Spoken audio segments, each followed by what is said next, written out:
there were some scheduled improvements that were going to get made to Nelson Wolf that we didn't do because it changed and they weren't going to satisfy the MLB requirements.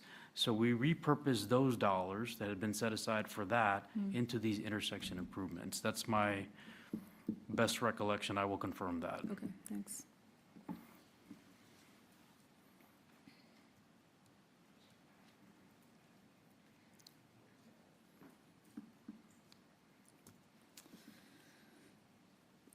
On the CVA, on the slide, when you talk about 200K, is that actual money, or is that 200K worth of something that's donated to folks? The foundation piece.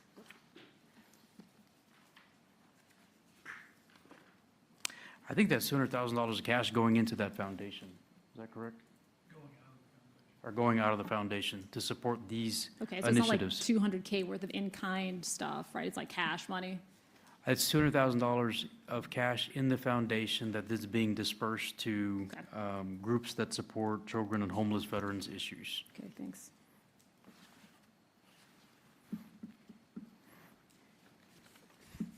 Great. I do want to echo my colleague's support for our colleague, Councilman Rick Galvan, who has already done a good job in engaging his community to understand what they would like to see, irrespective of what committee looks at it. It needs to be guided by what Councilman Galvan and his community indicates is most important to them.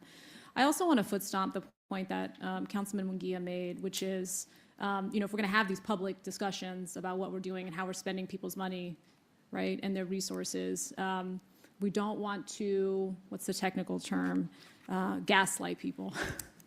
Right? We want to be true to what a normal person would expect when reading something. And I'm not saying that's what you're doing, but I think, when folks watch this or they see some segment, right, on KSAT or what have you, and they hear that, they're going to call Councilman Munguia or they're going to call any one of these council members and say, what are you talking about, right? Like, that didn't make any sense. So want to be sensitive to how this is explained to folks moving forward. Thank you. Last thing, actually, you said there was an updated cost already, an updated cost estimate for the, what were you talking about then? So the ballpark, we talked about the ballpark project Yes. piece. So they're working on design, they're working on updating cost estimates. Okay. Some of the early indications look like it may be outside of the estimate we were talking about before, but it's not far enough along where I could share anything at this point in time. We'll continue to work with them. When we get to that point, we'll certainly provide that update to you. Okay. Because if I understand, you're going to have to help us understand what is a cost overrun versus what's an exceeded or a higher than anticipated estimate, right? Because if I remember correctly, any cost overruns, it says team is responsible for construction cost overruns, but per the term sheet, that's actually reimbursed from surplus revenues, right? No, there's two different things there. So one is, in this case, in this term sheet, the team is responsible for cost overruns once we get to a guaranteed maximum price. We're not there yet. They've got to do more design before we get to that point. So again, as they kind of go through their estimating design, looking at different options and scenarios, when we get to that point, we'll share that. They don't get, and once we set the GMP, if there's an overage at that point, that's theirs. There's no reimbursement.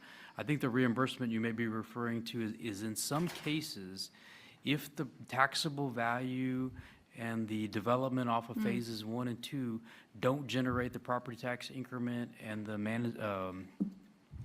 municipal management district revenues, in some cases, if they pay, they can get reimbursed, but not in all cases.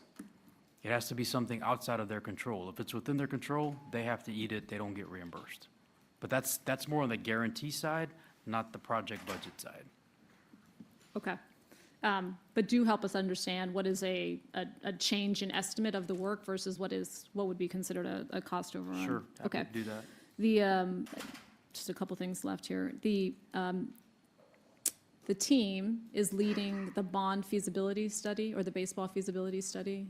The team is going to engage the consultant. We will be heavily involved, and it'll include our input. Again, that consultant report and analysis is going to look at the Houston Street TERS, which we have all of that data. We'll be working closely with that consultant, reviewing all of the data, all of the assumptions. Ultimately, we will be the staff working with the team's advisor to develop the bond offering document to include incorporation of that feasibility report. So I'm comfortable that we are going to be heavily involved, and it'll get to the quality that we're looking for. And I want to make sure I heard you correctly. You said the LGC will approve the bond? So there's going to be a couple of things. The council will have to take action, the county, and also the LGC. Okay. The LGC, one scenario could be that we put together a bond offering where the local government corporation is the entity issuing the bonds. It's still supported by all the agreements and all the things we put in place. We could, based on financial market conditions, if it makes sense to do it, we could go through a conduit issuer. We've done this on other things. A conduit issuer's, I'll describe it, kind of an entity that just issues debt, and there may be some value to just doing that. And in that case, the LGC will just consent to issuing through that entity. But either way, everything that supports the repayment of bonds, the pledge of the security for the bonds, everything is the same, and it'll all be based on the definitive agreements that you all consider as the council. Okay. I wanted to understand that, the piece in terms of who would issue the bond, because on your previous slide, the LGC has no assets, right? So Right. that would be backed up by, All of the documents, all of the agreements, and everything that's put in place, yes. got it. Okay.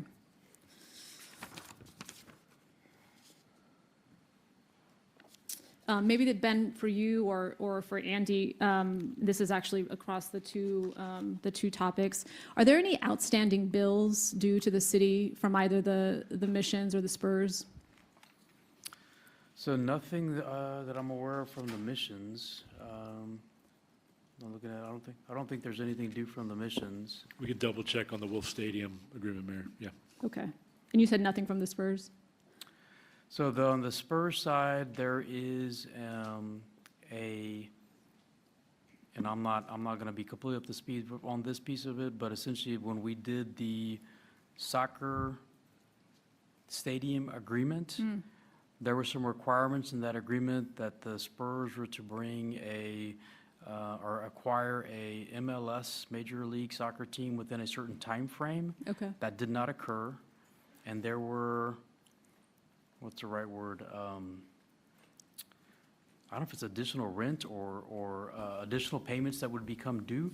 That piece is unresolved and something we need to work through. It's incremental rent, Mayor, from the lease agreement for the stadium. Okay. Do we have an understanding of what the value of that is? It's approximately what? About $2 million is what I understand, is that correct? $2 million, okay. And I think that's combined to the PFC that oversees the stadium, so it's not really to us or to the county, it's back to the PFC that we use to acquire that. So it would be a payment, not to the county, to the city, but into the PFC. Yeah, because there's we could do a one-pager for you all also, Mayor. It's either a PFC or an LGC that was created by the city and the PFC, county isn't it? Okay, when they jointly purchased the soccer stadium okay. in anticipation of an MLS. Is your mic on, sir? Yeah, I'm Okay. sorry. So when the city and the county purchased the stadium, like in 2012 or 2013 or 2014, and so there was it's either PFC or an LGC that was created, much like we were talking about for the baseball. The real purpose of the long-term purpose of the LGC is to oversee a publicly owned asset and make sure that everybody's maintaining it. So we have that out there with the county out at the soccer field in D10. And so the payments of lease or revenue go to maintaining or improving the facility. So there is an outstanding credit because, as Andy said, there was a time frame beyond the original loss of we didn't get the MLS team, It went to Austin, in fact. There was an obligation to try to secure, the Spurs are supposed to secure another MLS team, and when that didn't happen, then there was an incremental increase in the rent. So that is an outstanding issue that we need to resolve. $2 million, you said, ish? Okay. I think so. Yeah, appreciate just a quick one-pager on how we're going to resolve that. Okay. Okay, great. Appreciate the patience here and getting everybody up to speed, rather, as we all weren't around when some of these things were negotiated. But now we are certainly all going to be responsible and accountable to people to make sure that these investments reflect the best ROI for our community. So thank you. It is 5:42 and this meeting is adjourned.